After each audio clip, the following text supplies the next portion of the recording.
আসসালামু আলাইকুম everyone, welcome to UKMC English learning academy. আমি সানজানা, আমার পক্ষ থেকে আজকের বেসিক গ্রামার ক্লাসে আপনাদের সবাইকে জানাচ্ছি অনেক অনেক অনেক স্বাগতম। আজকে আমরা আবারও প্রোনাউনের নিউ দুইটা ক্লাসিফিকেশনস সম্পর্কে জানবো। Very interesting. শুরু করা যাক।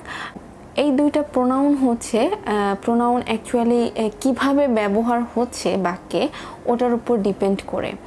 অ্যান্ড এই দুইটা প্রোনাউনই হচ্ছে পার্সোনাল প্রোনাউনের ভিতরেই পড়ে, কিন্তু অনেক সময় দেখা যাচ্ছে যে এক্সামের টাইমে আমরা হয়তো টার্মের নাম দেখে বুঝতে পারছি না।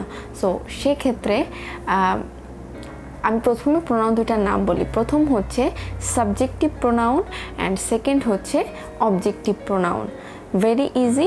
সো যে প্রোনাউন বাক্যে সাবজেক্ট হিসেবে ব্যবহার হয় সেটাই হচ্ছে সাবজেক্টিভ প্রোনাউন, এবং যে প্রোনাউন বাক্যে অবজেক্ট হিসেবে ব্যবহার হয় সেটাই হচ্ছে অবজেক্টিভ প্রোনাউন। এক্সাম্পলগুলো দেখলে আপনারা বুঝতে পারবেন যে এই সব প্রোনাউনই আসলে হচ্ছে পার্সোনাল প্রোনাউনের ভিতরেই আসে। সো প্রথমেই জানবো সাবজেক্টিভ প্রোনাউনের examples.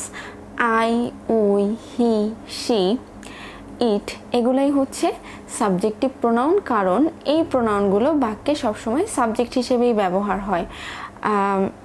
I love to have burger. আমি বার্গার খেতে ভালোবাসি। আই সাবজেক্টিভ প্রোনাউন, এখানে আই হচ্ছে সাবজেক্ট হিসেবে ব্যবহার হয়েছে। শি ইজ ইন্টেলিজেন্ট গার্ল, সে একজন বুদ্ধিমতী মেয়ে, এখানে শিটা কিন্তু সাবজেক্ট হিসেবে ব্যবহার হয়েছে। হি ইজ সো ক্লেভার, সে ভীষণ চতুর, এখানেও হিটা কিন্তু সাবজেক্ট হিসেবে ব্যবহার হয়েছে। সো এগুলো কিন্তু সাবজেক্টিভ প্রোনাউন।